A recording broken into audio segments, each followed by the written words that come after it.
Hey folks, welcome to this interview where I am pleased to say that we have Hope Shimabuku, who is the Regional Director of the Texas Regional USPTO, who's going to talk to you about the United States Patent and Trademark Office, what they do as far as patents go, and some of the things that you kind of should be aware of whenever you're approaching the process for intellectual property protections.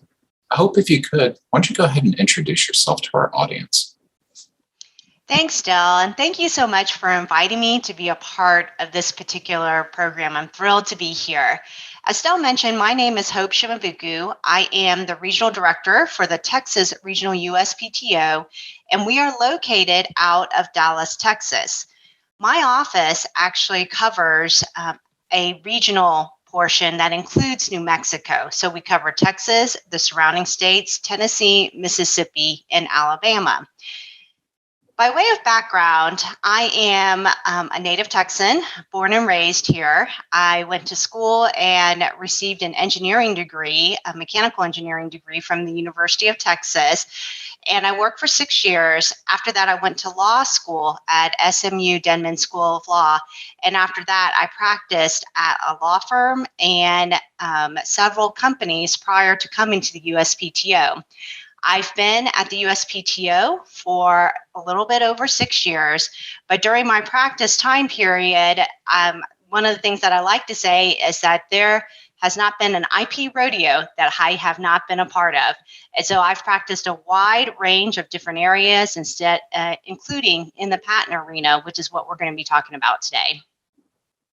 Awesome. And as you'll see, we have an expert here to talk to you about USPTO and patents and kind of just those things that you need to know. So Hope, a lot of people, obviously, patents is in the name of the organization, United States Patent and Trademark Office, but people may not understand exactly what USPTO does with patents. What's the role of the USPTO when it comes to patents?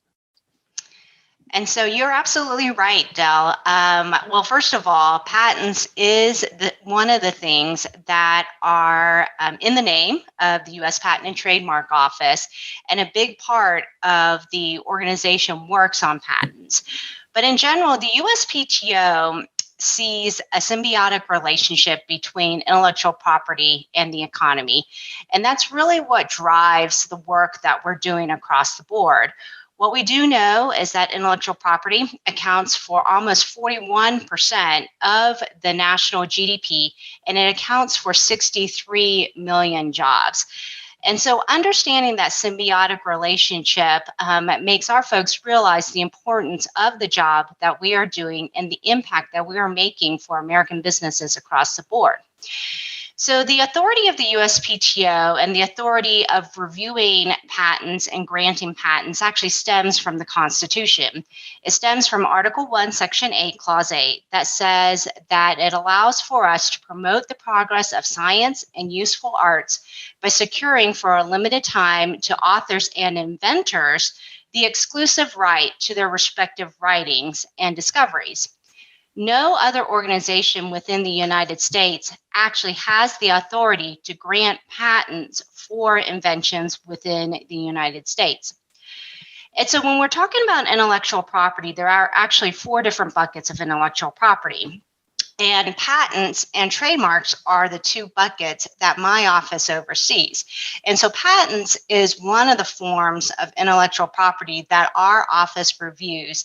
And it's really looking at technology and inventions that are based on technology today and reviewing that to make sure that they are a patentable idea.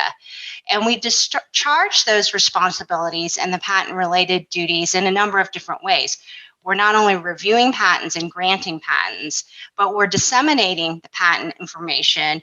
We're recording assignments for those patents, and we're maintaining the records and the search records of not only the US, but also foreign patents as well. We provide training across the board, and some of that we'll talk about a little bit later today, but we do provide training for patent owners or those who are seeking patents across the board. And so it could be IP basics training, or it could be more sophisticated training if you have a patent or are in a business or working for a corporation across the board. We also do a number of outreach and stakeholder events, and we meet with stakeholders one-on-one to answer their questions and also to understand how we can improve the patent system overall, especially within the USPTO. And so through all of these endeavors, we strive to protect intellectual property and encourage technological process through the patenting process within the USPTO.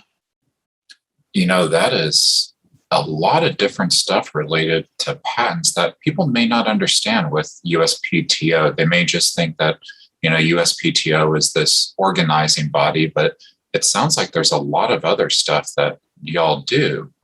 So kind of along those lines, what should someone new to patenting really understand about the patent process? So I think the first thing that someone needs to understand is really whether what type of intellectual property just in general that they own. As I mentioned earlier, there are 4 different types of intellectual property. There's patents, trademarks, trade secrets, and copyrights. And our office covers 2 of them. And so patents is actually only one of the 4. And so even within patents, there are different types of patents across the board. And so understanding and getting a basic understanding of what intellectual property you own, what type of patent you should have, all of those things are all things that are the basic premise of what you need to do as you're starting your patent process. We actually have a tool on our website at uspto.gov that allows you to identify what types of intellectual property that your business might have.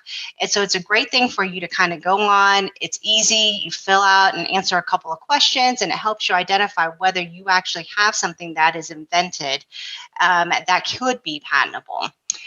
But one of the things to also consider is what is patentable. So you can patent a number of different things. You can patent a device or a machine, a process, a method of manufacturing, composition of matter. You can also patent asexually reproduced plant varieties as well as ornamental designs. And so all of these different areas, we call them subject matter, there are different areas that you could actually patent something or an invention. And then on top of that, the question is, what kind of patent do you need, right? And so we have a number of different types of patents. A provisional patent is something that you could get. It's really a placeholder that allows you to put your idea on paper, file it with our office, but it's not really a full-blown patent. You'll take that as a precursor and then use that to convert it into a full-blown patent. And then there are 3 different types of patents from there. The utility patent is the one that you might think of most often, and those are the things that you might see most often, and that's where the invention comes in. And so those are the most common type of patents, which is a process or a widget that you developed or some type of machine that was created to make that particular widget. You can also have a design patent, and that design patent is an ornamental or the look and feel of the particular patent. And so, for example, some of the most common and most noticeable design patents are on the cars. Every time a new car manufacturer comes up with a new grille or the look and feel of the particular design features of the car, they'll often file a design patent. Apple also, and Samsung actually also has a number of design patents for the look and feel of the phone, the shapes of the curves of the phone, the way that the icons are laid out on the phone. All of those things are things that are considered ornamental features that could be protected by a patent. The last one is a plant patent. And so oftentimes, if you see a variety of colors of different types of plants, especially like on poinsettias that are not naturally grown, those are things that you could patent, and you would patent under what is under a plant patent. So understanding just the basics and the fundamentals of what can be patented, the types of things that are patented, what kind of subjects are patented, are all part of the process. But on top of that, it's really important for you to do some due diligence and do some homework as well. And so, not everything, even though you might have a brand new idea, the question really is at that time, is it something that someone else has also thought of? And so, doing a search, doing your homework, going online to either the USPTO website, you can also go to do a Google search. The other place you could actually go to, is a Patent and Trademark Resource Center. And we have partnered with over 80 libraries around the country. And there are librarians who are trained on IP and can help you conduct a search to determine if that particular idea has already been patented. And in New Mexico, we do have a PTRC in Las Cruces. And so the university out there in Las Cruces is able to be able to help support and answer your questions on IP, as well as help you do your search. The last thing to really consider, and one of the things that's always talked about, is patenting is an expensive process. But there are a lot of resources that are actually available out there for you. First of all, the USPTO, we have 1-800 numbers. And so if you are in the middle of starting to prepare your patent and you have questions, please feel free to contact us and ask us whatever information or whatever questions you might have on the patenting process. You can find our telephone numbers on uspto.gov. The other thing is that we have also collaborated with a number of different organizations to be able to provide pro bono services for those inventors who may be seeking an attorney to help them be able to file a patent application. The last thing is we also are working with a number of law schools in which they have IP clinics. And those clinics have law students that are supervised by attorneys to be able to help you also prepare your applications. All of those that information, including their contact information, can be found at uspto.gov. And so those are great resources for you as you are starting your patent journey. That's amazing to hear about everything that's just kind of available to those inventors who think they have something that, and this is one thing that we bring up throughout our modules here in our course, is it has to be unique and it has to be useful. And it sounds like as long as it's unique and useful, there might be a patent for somebody. There might be a way for them to protect it. You talked about a lot of different options there. And kind of along those same lines with options and knowing what's out there, having the best sources of information, just out of curiosity, what's one of the most common or the biggest misconceptions that people have about USPTO? That's actually a great question, Del. I think one of the biggest misconceptions that people have is that they think that they have to secure a patent in order to make or secure their invention. And so that's not necessarily the case. We actually call patents a negative right. And so what that means is that if you have a patent, it doesn't give you the right to make it or the authority to make it, but it prevents someone else from making, using, selling, or offering to sell without your permission. And so, in other words, they have to come to you to do any of those activities that I listed for you, as well as actually exporting that. They have to come to you, get your permission before they can actually do any of those activities that you have described and secured in your particular patent. So you can actually still move forward and make and use and sell your own idea even without a patent, but the patent just excludes others from doing that without your permission. Something else that's a big misconception as well is that a patent is jurisdiction based. And so if you receive a patent from our office, the United States Patent and Trademark Office, it is only enforceable within the United States. There is no such thing as a worldwide patent. In order to secure rights in any other country outside of the United States, you have to go to another patent that is associated specifically with that particular country. And so the United States patent, it only secures your rights in the US. If you want to go overseas and go to Europe or anywhere else, you have to work with their patent office to also secure a patent within those particular jurisdictions. The third thing is that often we hear about stakeholders asking us the question, well, if I put my idea down and I seal it in an envelope and then I mail it to myself, I need to do that so that I can get the timestamp. And our law has actually changed in about 12 years ago.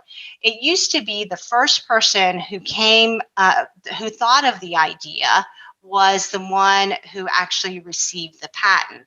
That's no longer the case. The person who first files their application with our office, that is the person that is actually going to be securing the right to that patent within our office. Now, it is still always a good idea for you to have documentation and a journal to show when you came up with the idea, because when you come into litigation, that may be a question anyways at the end of the day. But you don't necessarily have to mail yourself a copy to get the timestamp anymore. That's not something that is required or something that you need to do for office. The fourth misconception is that patents cannot be renewed. And so the idea of a patent is that there's a period of time, 20 years from the filing date currently, that you have a monopoly to that patent. And then after the 20 years, you cannot renew it again. You can't get a subsequent patent that will extend it for another 20 years. And so the idea is that you get a monopoly and then that you are sharing your ideas with the public so that you are advancing and progressing technology at the end of the day. And so this allows for technology to move forward. It allows for advancements in technology as well as you are sharing your technology across the board. The last thing that I will say is a big misconception is that once you get your patent, it doesn't automatically mean that you are going to make loads of money, right? So a patent is an asset. It is just like your house or your car or in your business, your computer equipment.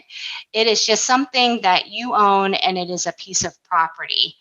And so only 2% out of the 11 million patents that we have granted, only 2% of them have ever become commercialized or litigated in court. And so with those statistics, not all patents automatically equal money, but it is an investment in the technology and in an asset for you for the future. And it could secure your rights in the sense of helping you to get funding. And it can also help you if, for whatever reason, you wanted to sell your business or your business was dissolved for whatever reason. And it is some piece of property that you could sell to further your business at the end of the day. You know, I like a couple of the things that you brought up. One of them, I always think it's funny about the mailing it to yourself, because there's a podcast I regularly listen to where that is a running joke is, oh, well, you just said that. Well, write it down, mail it to yourself. Otherwise, the listener's going to steal it. And then I really like what you said about the leveraging of a patent is, you know, a patent is great to have, but you're not going, if you're not moving forward with it, if you're not trying to commercialize it, if you're not trying to create a product, then on paper, it's a great thing to have, but what are you doing with it? And one of the things that in one of the modules we have, I talk about how patents are really great for that market advantage, but a market advantage is only a market advantage if you have something to put into the market. And I think that's something people just really don't understand. I think you had a lot of really great misconceptions there. And I think that's, going to do us for covering the information that is probably most critical for people to know before they even take those first forays down the path towards intellectual property protections. As you heard Hope say, it can be a lengthy process. So before you go down that pathway, before you make those first steps, one, go out there, get information, learn everything you can about this landscape. And then two, just make sure it aligns with your business plans and your business process. You want to be able to leverage these for growth and development. And if you have no plans for growth and development, may not be worth it to actually put the first step on this pathway. Hope, thank you again so much for being able to join us here. Thank you again for your time and all of these really, really amazing comments. Is there any last thing you would like to leave the audience with? Thanks, Del. The last thing that I would leave is that if you have any questions about this process, or you're just beginning your journey, please use us as a resource.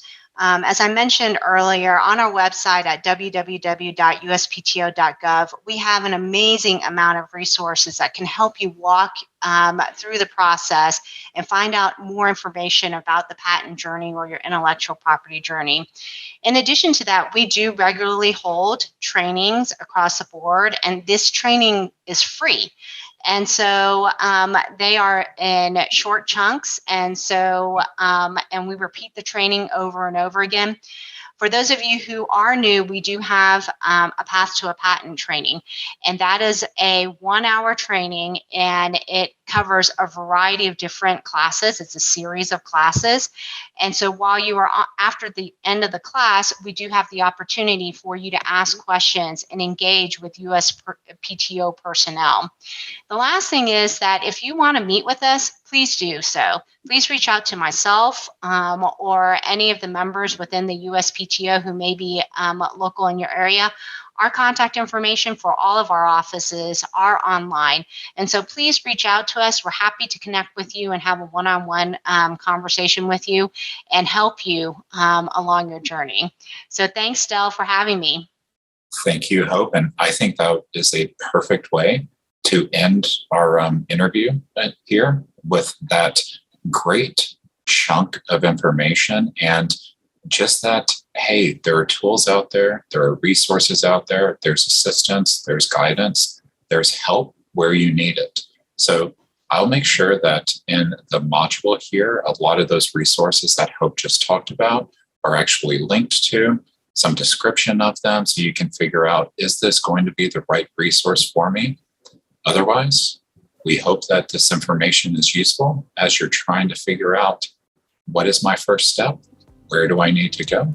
And what is that path I'm going to walk for business success, growth, and development? Thanks. Thank you, Del.